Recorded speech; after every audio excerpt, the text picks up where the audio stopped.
جو مقصد تھا رمضان المبارک کا پہلے بھی بتایا گیا تھا، اور آج پھر مختصر سا تذکرہ اس پر ہو جائے تو بہتر ہوگا، کیونکہ ہم لوگ مقصد کو سمجھتے بھی نہیں اور اس کو پورا کرنے کی کوشش بھی کبھی نہیں کرتے۔ جو سب سے پہلا بیان رمضان المبارک کے فضائل میں ہوا، اور اس میں جو سب سے پہلی آیت پڑھی گئی، یا ایھا الذین آمنوا کتب علیکم الصیام کما کتب علی الذین من قبلکم لعلکم تتقون، کہ اے ایمان والو تم پر روزہ فرض کیا گیا ہے جیسے پہلے لوگوں پر روزہ فرض کیا گیا تھا، لعلکم تتقون، تاکہ تم پرہیزگار بن جاؤ، ڈرنے والے بن جاؤ، متقی بن جاؤ۔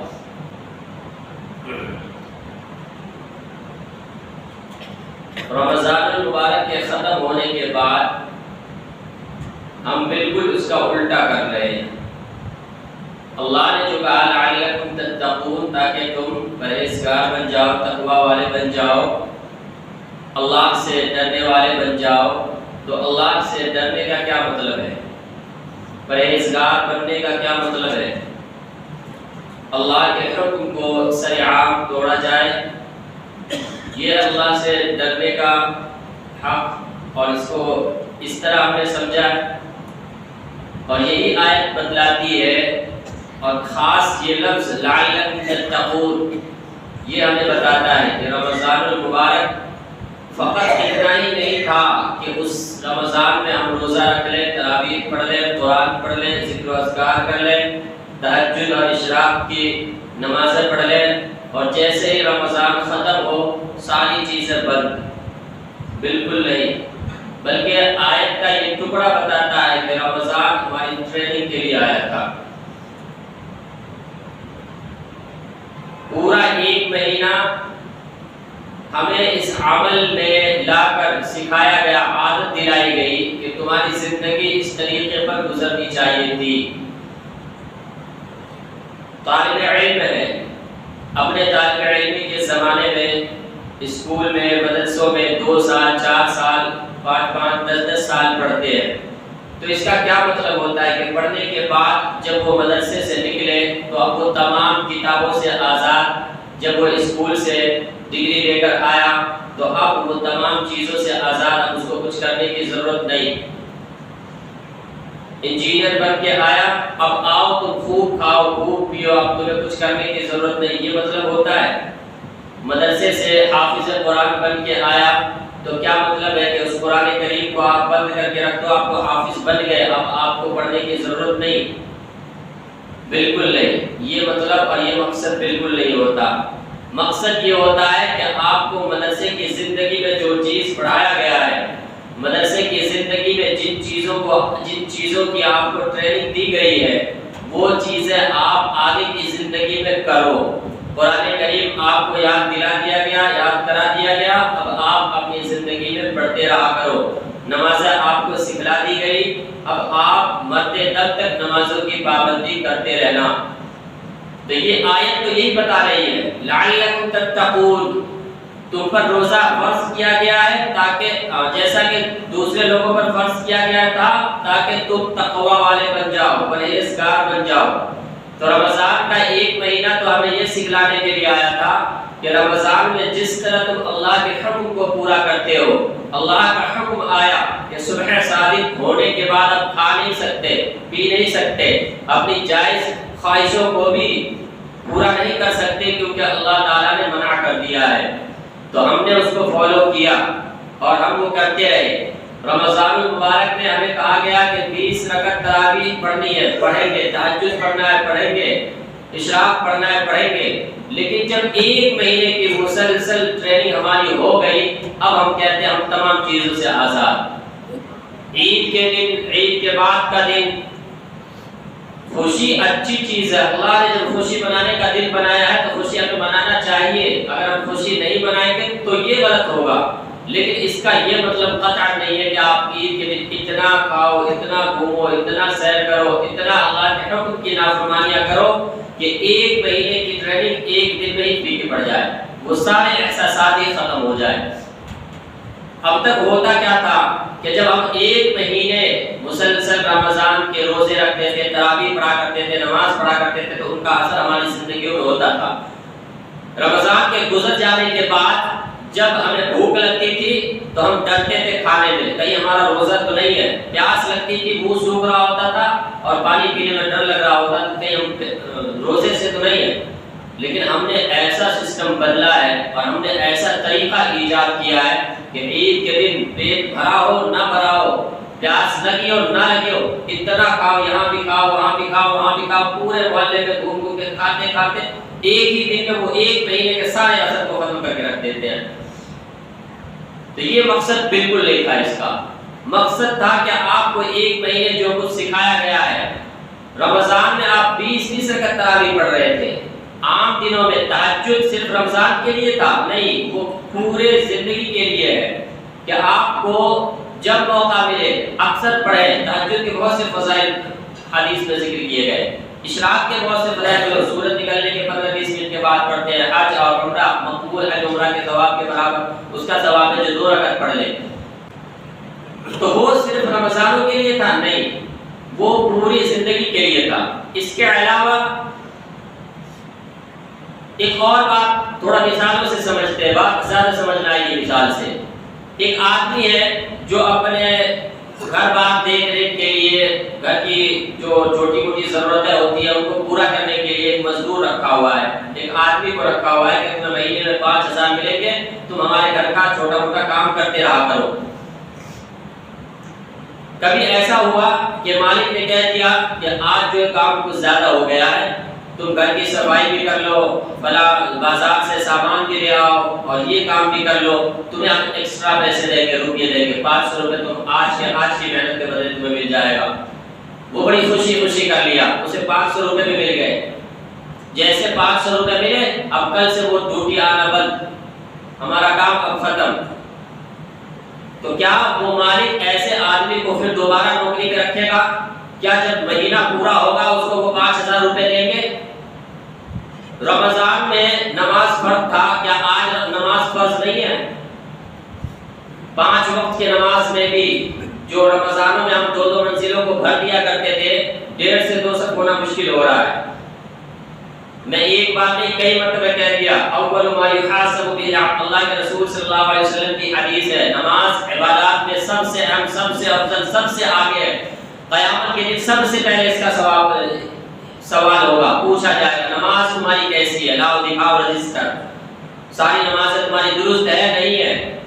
اللہ کے رسول صلی اللہ علیہ وسلم ایک مرتبہ نماز کا تذکرہ کر رہے تھے اور آپ نے فرمایا کہ جیسے 5 نمازیں ہیں، جو شخص ان 5 نمازوں کو حفاظت کرے گا، یعنی اس کے فرائض واجبات کے ساتھ، مستحبات کے ساتھ ادا کرے گا، تو ایسے شخص کے لیے قیامت کے دن ایک تو علامت ہوگی ایمان والے ہونے کی، نور ایمانی اس کے چہرے پر، پیشانی پر ہوگا۔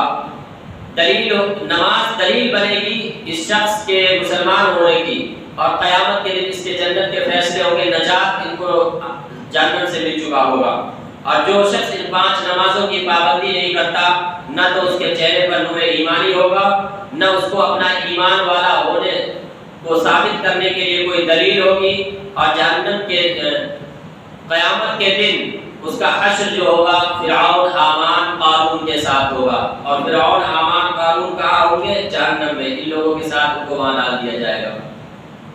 ایک دوسری حدیث کے اندر اللہ کے رسول صلی اللہ علیہ وسلم نے فرمایا من ترک الصلاۃ حتی مضى، نماز کو چھوڑ دیا اور اتنی دیر تک چھوڑے رکھا کہ اس کا وقت ختم ہو گیا، ثم قضا، پھر اس نے اس کی قضا کی، یعنی ظہر کی نماز تھی ہماری، کسی وجہ سے ہم نے اس کو چھوڑ دیا اور وہ ظہر کا وقت بھی ختم ہو گیا، عصر کے وقت میں جا کے ہم جلدی اس کی قضا پڑھ رہے ہیں۔ تو جس شخص نے قضا کر بھی لیا ہے پھر بھی اس کو جو ہے ایک حقب جہنم میں رکھا جائے گا۔ حقب کے الفاظ حدیث میں، اور حقب کی مقدار خود اسی حدیث میں کہ ایک حقب 80 سال کو کہتے ہیں، اور یہ 80 سال دنیا والا 80 سال نہیں ہے، آخرت والا 80 سال ہے، اور آخرت کا ایک دن دنیا کے 1000 سال کے برابر کا۔ تو دنیا کا 1000 سال آخرت کے مقابلے میں ایک دن میں، اور آخرت کے 80 سال تک اس کو جہنم میں صرف ایک نماز کو اس کے وقت سے بے وقت کرنے کی وجہ سے جہنم میں ڈالا گیا۔ ہم کس وہم و گمان میں پڑے ہوئے ہیں؟ ایک مطلب رمضانوں میں اگر اللہ نے ہمیں یہ توفیق دے دی کہ ہم روزہ رکھ لیے، ہم نماز پڑھ لیے، تو اس کا کیا مطلب؟ ہم 11 مہینے آزاد ہو گئے۔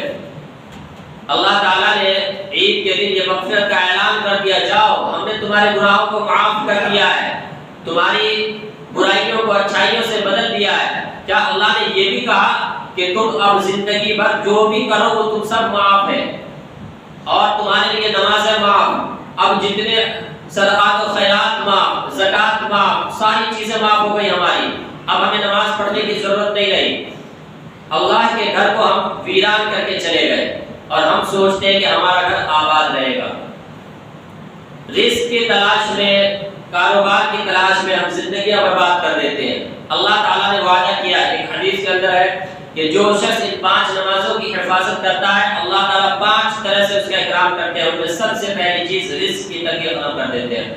دوسری حدیث کے اندر کہ جو شخص صبح سوتا رہتا ہے نماز چھوڑ کے، اللہ تعالیٰ اس کا رزق تنگ کر دیتے ہیں۔ یعنی نماز پڑھے گا، رزق کی تنگی خود ختم کر دیں گے۔ نام اعمال ایسے شخص کو جو 5 وقتہ نماز کی پابندی کرتا دائیں ہاتھ میں ملے گا، یہ اس بات کی علامت ہوگی قیامت کے دن کہ یہ شخص بچ گیا، نجات پا گیا، بغیر حساب کے جنت میں داخل کر دیا جائے گا، پل صراط پر سے بجلی کی طرح گزرے گا۔ یہ چند مراحل ہے بننے کے بعد کہ جو بہت زیادہ مشکل ہوں گے۔ جو شخص 5 وقت کی نمازوں کو پابندی کے ساتھ پڑھتا، اللہ کے رسول نے فرمایا پل صراط پر سے بجلی کی طرح گزر جائے گا بغیر حساب و کتاب کے۔ اللہ کے رسول اکثر دعا کیا کرتے تھے، اللہم حاسبنی حسابا یسیرا۔ حضرت عائشہ صدیقہ رضی اللہ عنہا ایک مرتبہ پوچھ رہے تھے اللہ کے رسول صلی اللہ علیہ وسلم، اللہم حاسبنی حسابا یسیرا، اے اللہ ہمارا حساب آسان کر دے۔ کیا مطلب ہے اس کا؟ حساب تو حساب ہے، اس میں آسانی کا کیا معاملہ ہے؟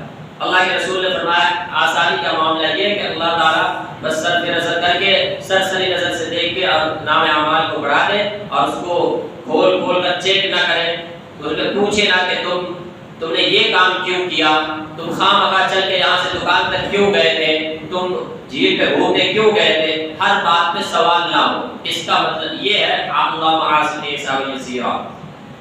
من نوقش فقد ہلک، کہ جس شخص سے یہ پوچھ لیا گیا کہ تم نے یہ کام کیوں کیا ہے، پھر تو وہ ہلاک ہوگا، اس کے پاس جواب ہوگا ہی نہیں۔ ہم ذرا سوچ کر دیکھیں، کبھی ہم یوں ہی خواہ نکل کے باہر چلے گئے سڑک پہ، اللہ تعالیٰ اگر پوچھے، بات سمجھانے کے لیے مثال دے رہا ہوں، وہ وہاں کی چیزیں نہیں بتا رہا، اگر اللہ تعالیٰ ہمارے اس عمل پہ ہم سے سوال کر لے کہ تم خواہ نکل کے کیوں گئے تھے سڑک پہ، ہم کہہ رہے جی بس ایسے ہی گھومنے چلے گئے تھے۔ کیا ہم نے تمہیں دنیا کے اندر گھومنے کے لیے بھیجا تھا؟ کیا یہ ٹانگیں جو اتنی مضبوط ٹانگ ہے، یہ گھومنے کے لیے ہم نے دیا تھا؟ یہ سانسیں جو تمہاری چل رہی ہے منٹوں میں، تم 20 25 سانسیں لے رہے ہو، کیا ہم نے تمہیں اس لیے دیا تھا تاکہ تم تفریح کرو؟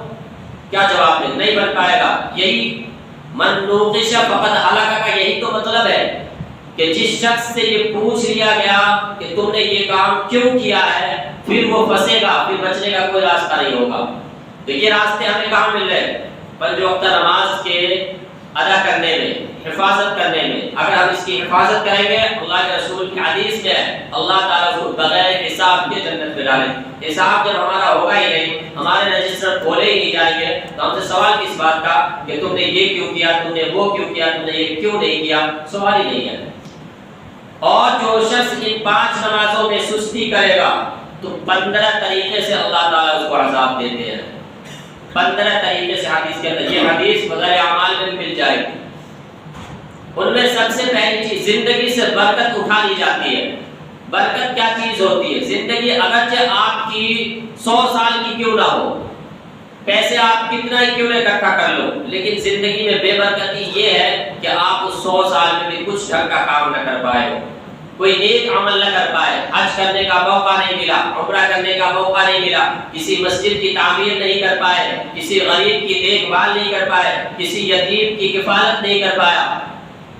کسی کو عالم حافظ بنانے میں مدد نہیں کر پائے، کسی اللہ والے کو کھلانے پلانے میں کچھ نہیں کر، تو زندگی کے اندر سے برکت ایسے ختم ہو جاتی ہے۔ اور ایسے لوگ آپ دیکھنا چاہیں تو بہت مل جائیں گے، ہزاروں کی تعداد میں مل جائیں گے، جن کی عمریں بہت ہو گئی، 50 60 سال، لیکن اس کی زندگی میں برکت نہیں، پوری زندگی کنگال کر آپ دیکھیں گے کوئی بھی ڈھنگ کا کام نہیں ملتا، جنت میں جانے والے اعمال ڈھنگ کے نہیں ملتے۔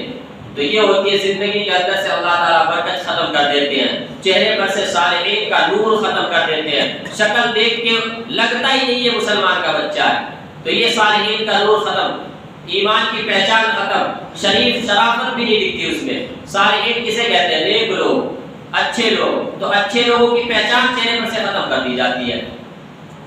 قبر کے اندر عذاب 3 طریقے سے ان کو دیا جاتا ہے۔ قبر میں ایک تو اتنی زیادہ تنگی پیدا کرتے ہیں اللہ تعالیٰ کہ وہ قبر ایسے مردے کو کھینچتی ہے، دباتی ہے، اتنا دباتی ہے ہماری جو پسلیاں دونوں طرف پٹیوں کی طرح پھیلی، ان کو ایسے جگہ کے دبا دیتی ہے، ایک پسلیاں دوسری پسلی میں جا کے چھپک جاتی ہے، اتنا زیادہ سختی موت قبر کے اندر ہے۔ جہنم کی آگ لا کر قبر میں بھر دیے جاتے ہیں۔ یہ شخص ہے جو جس نمازوں کی پابندی نہیں کیا کرتا تھا، اللہ تعالیٰ کی ذمہ داریوں کو پورا نہیں کیا کرتا تھا، اور ایسا سانپ اس پر مسلط کیا جاتا ہے، سانپ ہے، اس کی آنکھیں آگ سے بنی ہوئی، جہنم کے آگ سے، سانپ ہے لیکن اس کے ناخون ہے، اور ناخون کیسے؟ ناخون اتنا بڑا ہے کہ جس پر انسان پورا دن چلے تب وہ اس کے ایک سرے تک پہنچ پائے، وہ پنجہ مارے گا، اور اس کا ڈنک کیسا ڈسے گا، جو سانپ اس کی ڈسنے میں اگر ایک مرتبہ ڈستا ہے تو مردے کو وہ 70 ہاتھ نیچے دبا دیتا ہے، اتنا سختی ہے اس کے ڈسنے میں۔ ایسے سانپ کو مسلط کیا جائے گا، اس کی آواز میں بجلی کی کڑک اور گرج ہوگی، وہ کیا کہہ رہا ہوگا؟ اللہ نے مجھے تم پر مسلط کیا ہے تاکہ تمہیں ڈسوں، فجر کی نماز چھوڑنے کی وجہ سے سورج کے نکلنے تک، ظہر کی نماز چھوڑنے کی وجہ سے عصر تک، عصر کی نماز چھوڑنے کی وجہ سے مغرب تک، مغرب چھوڑنے سے عشاء تک، اور عشاء کی نماز چھوڑنے کی وجہ سے فجر تک، یعنی 24 گھنٹے وہ ڈس رہا ہوگا۔ اتنے لاپرواہ ہو گئے ہم، یعنی رمضان ختم، نمازیں ختم، یہ سوچ کر ہم بیٹھے ہوئے ہیں۔